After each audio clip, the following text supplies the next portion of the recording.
more complicated than necessary, and but sometimes too simple. And I will give you maybe some examples of this.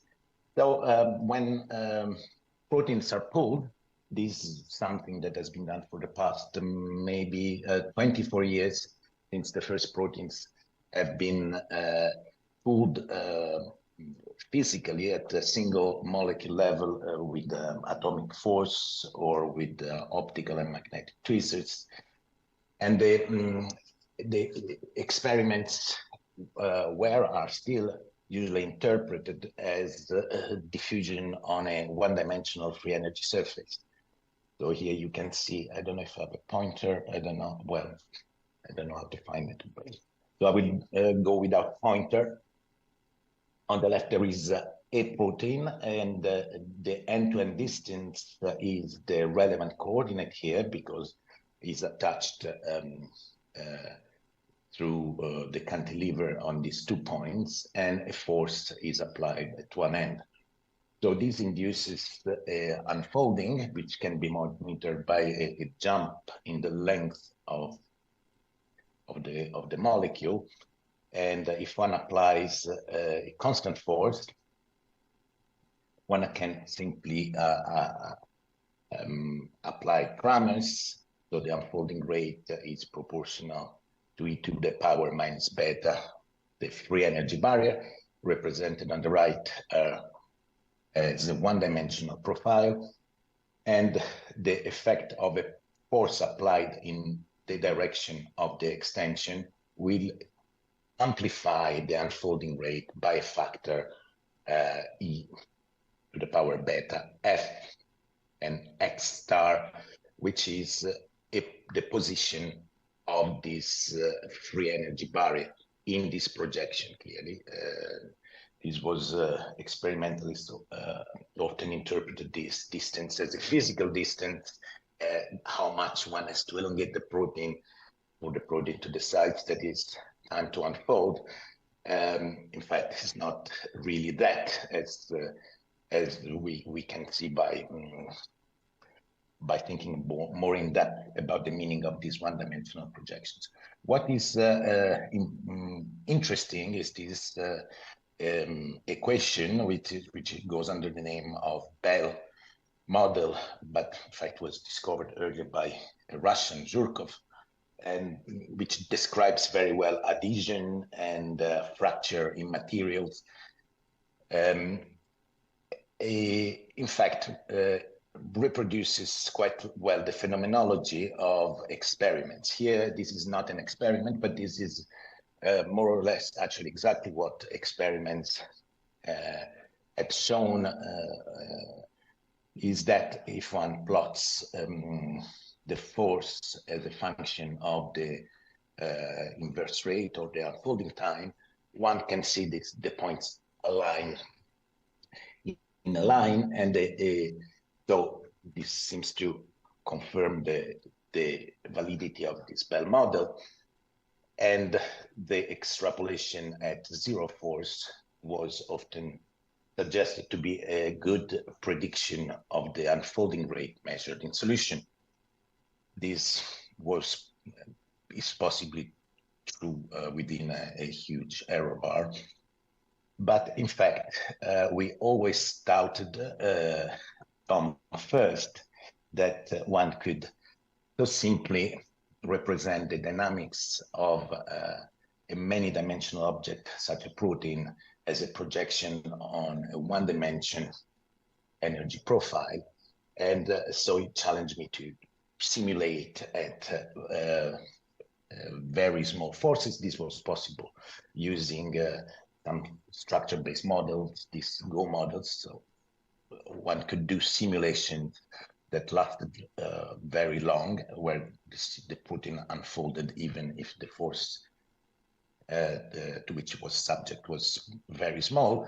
And as you see, there is an important deviation at low forces in which this approximation breaks down, because clearly something else is going on. So at that time, in fact, no experimentalists believed that what we saw in the simulation made any sense, because they said, well, we've never seen any deviation from the Bell model, but in fact, they saw deviation, but they just thought that there was a problem in the experiments. Experiments performed at very low forces or very low pulling speeds were subject to noise and errors. But in fact, we found that there was experimental data that definitely confirmed this breakdown at low forces. This is data that Matthias Reif in Munich provided. And the experimental data is in this plot, clearly is not on a line at very low pulling velocities. And this can be explained by the fact that the protein doesn't go from a native to a denatured state directly, but passes through intermediates before reaching the denatured state. And one can reproduce the experimental kinetic by assuming that the protein jumps through these different states with rates which are in turn affected by the force in different ways. So these intermediates were not just made up, these intermediates had been already observed for this protein in solution experiments. So the conclusion here is that proteins do not live in a one-dimensional space, as may have been pretty obvious. And so clearly, this approximation, this assumption, while may explain a lot of data, is not intrinsically correct. And is this important? Well, yes, in fact, it turns out to be important. And since these studies were done, anomalous behavior of proteins has been found and related to some crucial properties. So the explanation why a one-dimensional projection is lame is simple. And these are just two-dimensional imaginary representation of possible energy surfaces. And so when at zero force, the protein may unfold in a certain way, and certainly not going to the completely stretched state, which is entropically very unfavorable. Normally is the nature state is a compact one. And if one adds a little force, represented here by a tilting of this energy surface, one can see that it's well possible that protein decides to unfold through a different pathway, and possibly through a higher barrier, which becomes decreased by the force more than the original barrier. And this fact has been then confirmed by experiments.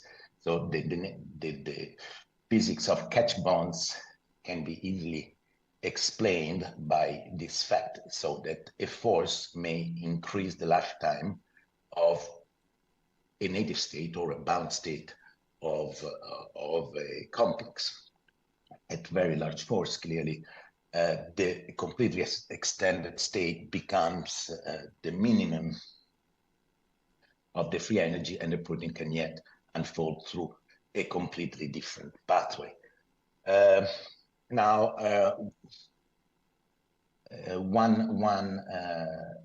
possibly the first experimental confirmation that that proteins unfold differently when a force is applied than when no force is applied, for example, in solution, came from the group of Jane Clark in Cambridge. So Jane came with a protein PKD that she thought must be very weak mechanically, because although similar to the prototype of hard protein, the I-27, one of the most studied proteins for its extraordinary mechanical properties, extremely hard, and falls only if a large force is applied. But she found that PKD, although had a similar structure but different topology, so a weak topology, because these crucial hydrogen bonds that need to be solicited in parallel before the protein yields weren't there, was in her experiments as strong as the I-27. So simulations show that, well, if one applies the force, in fact, one triggers the formation of these hydrogen bonds that harden the protein. And the interesting thing that it has been found that this polycystin 1 protein has a direct role in mechanotransduction. So a force hardens it, and this is important for its function. So this is an example of assumptions that are too simple, do not explain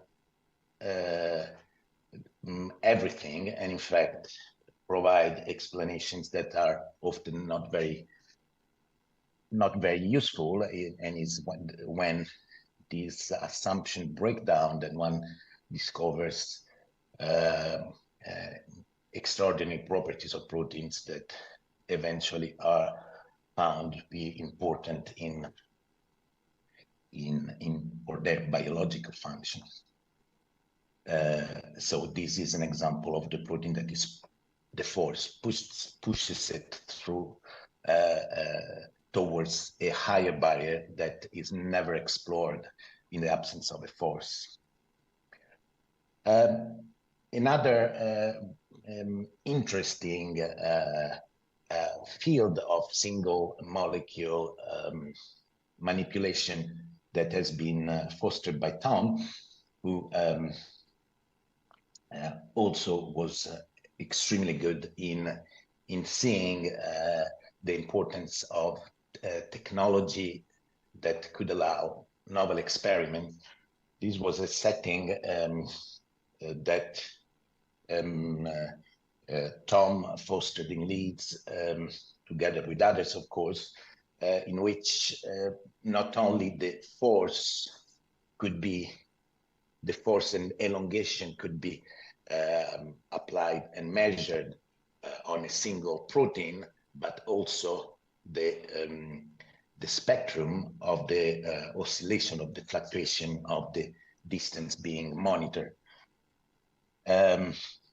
All this work involved Bavin, in fact, who with Tom provided the theory that explained what was observed, which is all here. Simple explanation. The simplest example is that of an overdamped spring and a dashpot, which in fact explains very well the measurements, the results of these measurements. And one experiment is performed by the group of Masaru Kawakami when he already moved back from Leeds to Japan, was on the myosin rod, which has clear mechanical relevance, and a very rich behavior could be observed and well explained by this spring and dashpot model, in which three regimes could be observed. One that corresponds to the straightening of the coil, still preserving its folded structure, is the helical structure of each strand.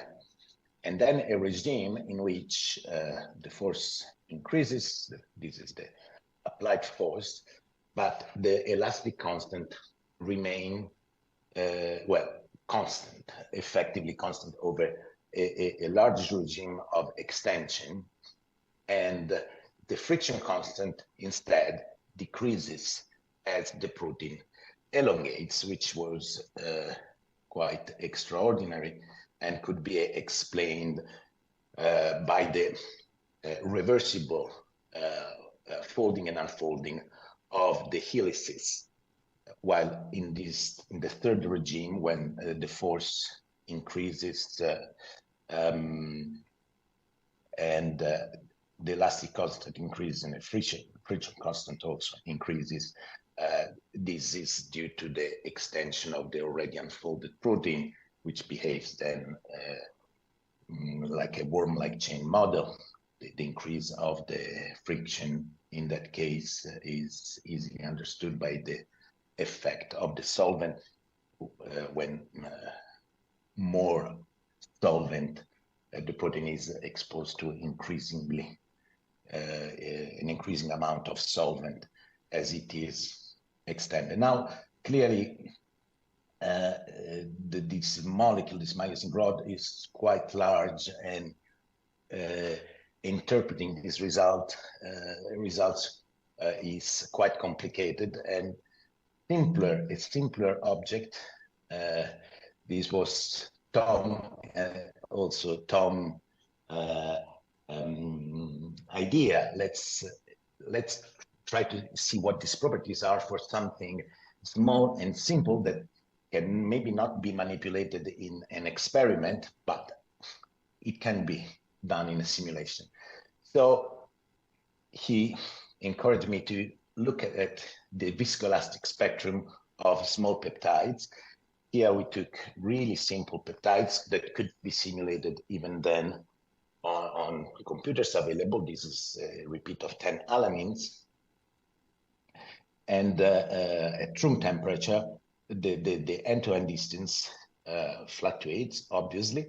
And if one adds a force 20 piconewton in the green line, the length is on average longer.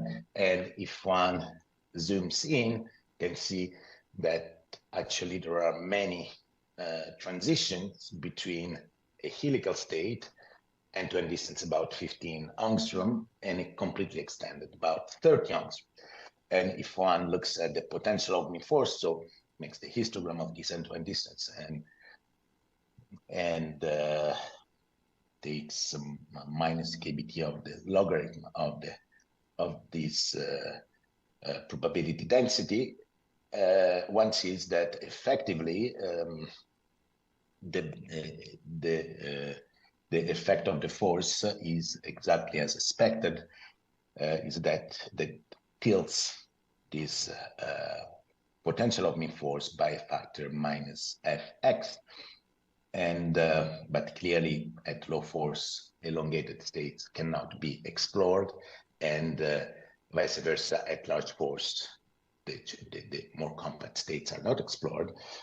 And this is a typical bistable system as expected for something that undergoes a helix coil transition, which is typical of this polyalanine. And then we simulated also different sequences. The one in the middle is a known hairpin sequence, and the one on the right is just glycines, known to be a completely random coil. Can someone warn me when I'm 5 minutes from the end, please? So the potential opening force of these objects show well very different behavior. The effect of the force is exactly as expected. And so first thing we did is simulating Langevin dynamics on this potential opening force and estimate the power spectral density. Now we see something very similar for all sequences with an elastic plateau and a power law at high frequencies, which can be easily explained by an overdamped spring with a single degree of freedom. the interesting thing that if we look at the power spectrum of the real end-to-end distance, we see something completely different. For the polyalanine, we see two well-defined relaxation modes that correspond to local relaxation and cooperative helix to collet interconversion.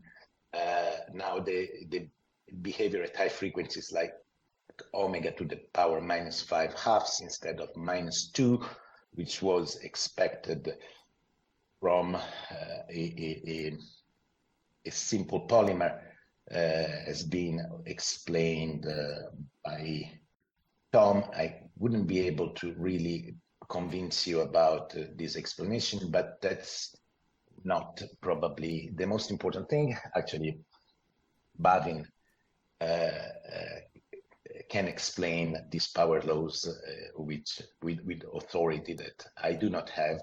And Tom was particularly puzzled by this power law of omega -5/4 at high frequencies, at intermediate frequencies for the beta hairpin, which was never seen before, and is possibly due by the many ways the beta hairpin can form imperfectly, of course, and for the polyglycine, we see instead a yet different power law at intermediate frequencies, which is polymer-like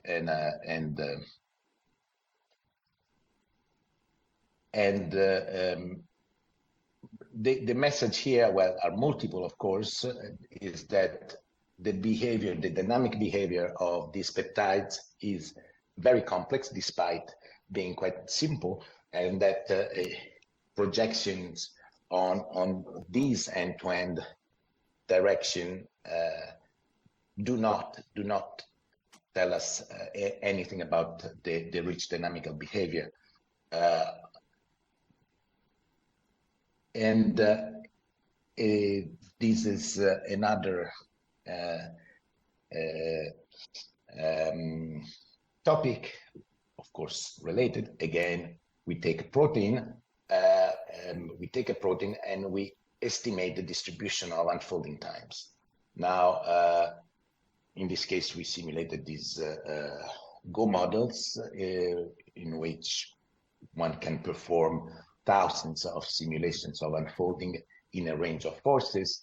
You see that the unfolding times is distributed apparently exponentially. Well, if one plots the distribution of unfolding time, this when a relatively large force of 250 piconewton is applied between the two ends, one can see that is not fitted by a single exponential, and a double exponential instead fits it perfectly. Now,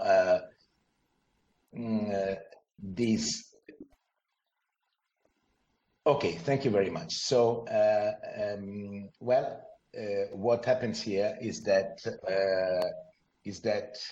if one solves the Smolukowski equation and looks at higher terms, it's clear that the single exponential is only expected at low forces when the barrier is large, and at higher forces the barrier is decreased, and one starts seeing higher order terms in the expansion of the solution of the equation.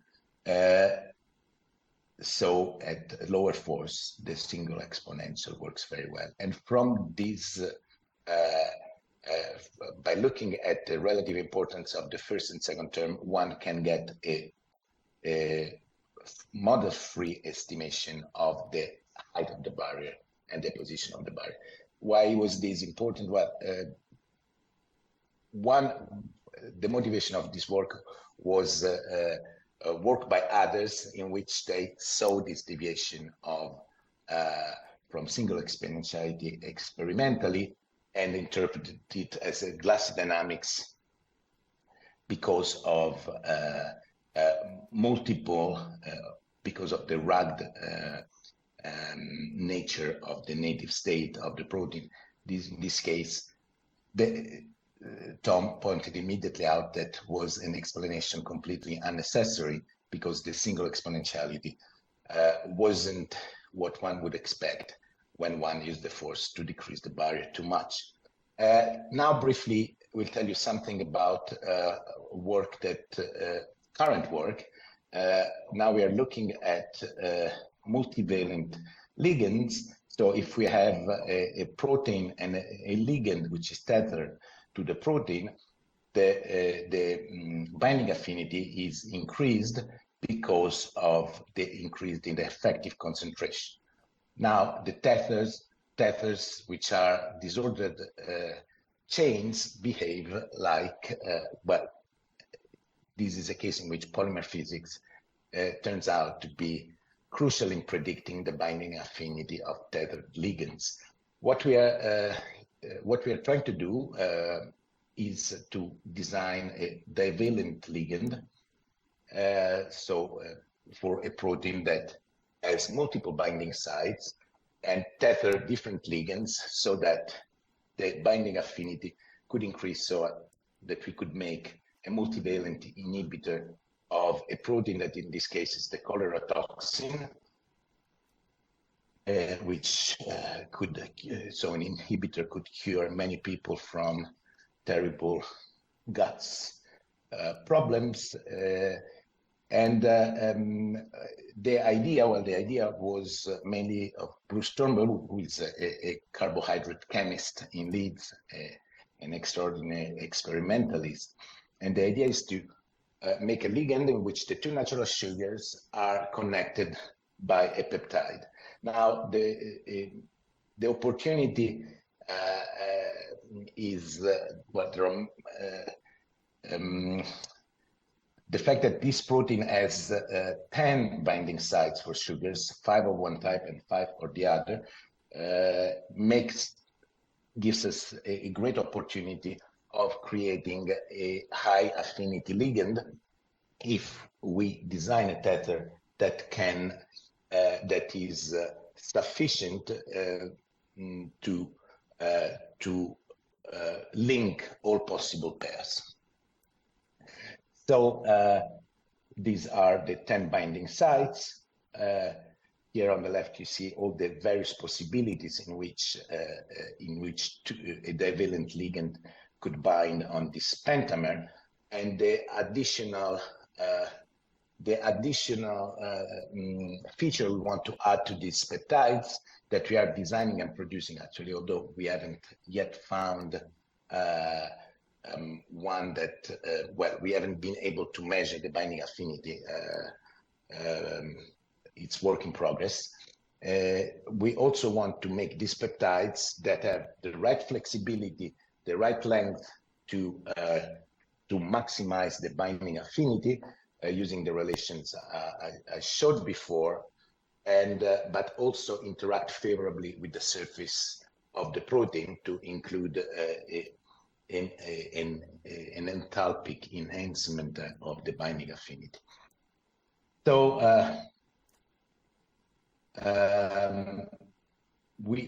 another thing we're trying to do with the same pentameric protein of cholera toxin is build capsids. This is something, again, Tom wasn't a theoretician who snubbed experiments and challenges to design new things. Here we want to design something to test our understanding of how capsids come together.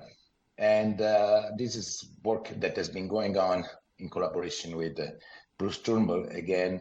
And we partially failed because our design provided a tube. So we've been able to produce a tube out of a bacterial pentameric protein. This is something related to the polymorphism of natural viruses. Also, natural viruses sometimes get their their assembly wrong because of the multiple ways in which, in fact, one could assemble pentameric or hexameric proteins. And well, I conclude here. In this acknowledgement, there are all the people,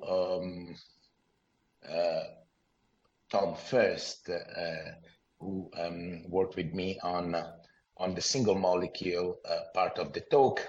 On the bottom right, the three, well, together with Bruce Turnbull, with whom I'm working on these multivalent ligands for cholera toxin B.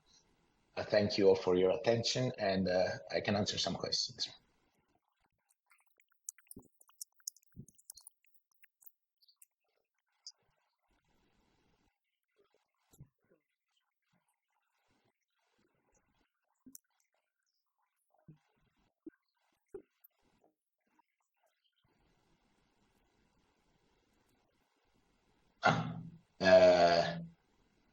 I'm not sure.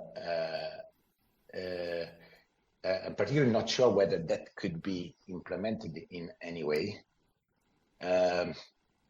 Clearly, that would add a different dimension. I don't know if there are proteins known to undergo a torque and the response to the torque important. I'm not sure. I'm not sure it's possible. And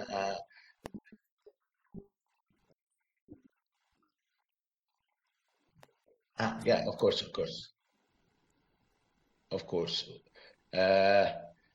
Well, in simulation for sure, but I'm not sure that there is any experiment that can be done by applying a torque because, well, so yeah, I don't know. That's a simple answer. Yeah. Okay.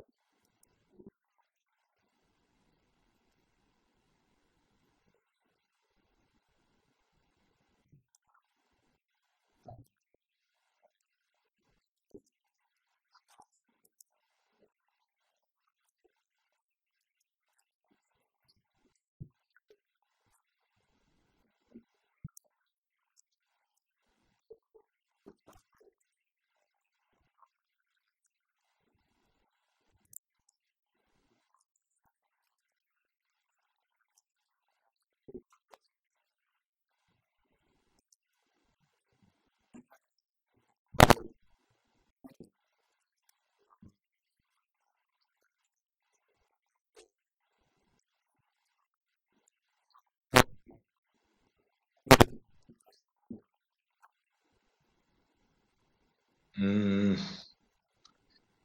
no, because clearly the experimental part on which I was only marginally involved is very complicated. In fact, that tube, we realized the tube not by modifying the amino acids. Well, we modified a few amino acids, but the key factor that bring to the assembly is the addition of coiled coils. In fact, this was work done